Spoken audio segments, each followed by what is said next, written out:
ആത്മാർത്ഥമായി നമ്മൾ ഒരാളെ സ്നേഹിച്ചു കഴിഞ്ഞാൽ പിന്നെ അവരായിരിക്കും നമ്മുടെ ലോകം. ഈ ലോകത്തുള്ള മറ്റാരേക്കാളും കൂടുതൽ ഭംഗി ആ വ്യക്തിക്കാണെന്ന് നമുക്ക് തോന്നും. നിങ്ങളുടെ വികാരങ്ങളെ അടക്കി നിർത്താൻ ശീലിക്കുക. നിങ്ങളുടെ മനസ്സ് നിങ്ങളോട് എന്താണ് പറയുന്നതെന്ന് ശ്രദ്ധിക്കുക. കാപട്യവും സ്വാർത്ഥതയും ഒഴിവാക്കുക. പെട്ടെന്ന് പ്രകോപിതരാകുന്ന ശീലം അവസാനിപ്പിക്കുക. എത്ര വലിയ പ്രതികൂല സാഹചര്യത്തിൽ നിന്നാണെങ്കിലും ഒരിക്കലും മടുത്തു പിന്മാറരുത്. ജീവിതം ഒരു പോർക്കളവും നമ്മൾ അതിലെ പോരാളികളുമാണ്. ജീവിതത്തിൽ ഒരിക്കലും നേരിട്ടിട്ടില്ലാത്ത ഒരു സാഹചര്യത്തെ മുൻകൂറായി വിലയിരുത്തരുത്.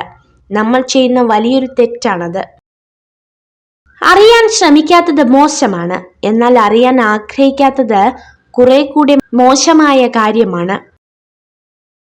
ഭയം സ്വാഭാവികമാണ്, പക്ഷെ നമ്മുടെ ലക്ഷ്യത്തിൽ നിന്ന് നമ്മുടെ കാഴ്ചയെ മറയ്ക്കാൻ ആ ഭയത്തെ നമ്മൾ അനുവദിച്ചുകൂടാ.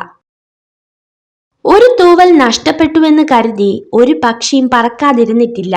അതുപോലെ ഒരു പരാജയമോ നഷ്ടമോ വന്നാൽ ഒരിക്കലും നമ്മൾ തളരാനും പാടില്ല. വീഴ്ചകളിൽ തളർന്നു പോകാതെ, പരിഹാസങ്ങളിൽ പകച്ചു നിൽക്കാതെ പ്രതീക്ഷയോടെ കാത്തിരിക്കാമെങ്കിൽ നമുക്കും ഒരു ദിവസമുണ്ടാകും.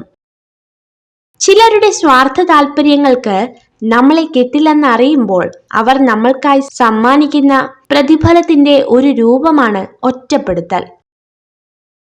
മാനസികമായ സന്തോഷം ഒരിക്കലും ധനം കൊടുത്ത് വിലയ്ക്ക് വാങ്ങാവുന്ന ഒന്നല്ല. നേരെ മറിച്ച് അവനവന്റെ മനോനിലവാരം ഉയർത്തി നേടേണ്ടത് തന്നെയാണ്.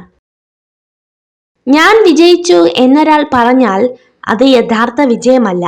നമ്മുടെ വിജയം മറ്റുള്ളവർ അവരുടെ വിജയമായി ആഘോഷിക്കുമ്പോൾ മാത്രമാണ് അത് യഥാർത്ഥ വിജയമാകുന്നത്. നിന്നെ കൊണ്ട് സാധിക്കില്ല എന്ന് മറ്റുള്ളവർ വാക്കാൽ പറയുന്ന കാര്യങ്ങൾ പ്രവൃത്തിയിൽ കാണിച്ചു കൊടുക്കുന്നതാണ് ജീവിതത്തിന്റെ മൂല്യം.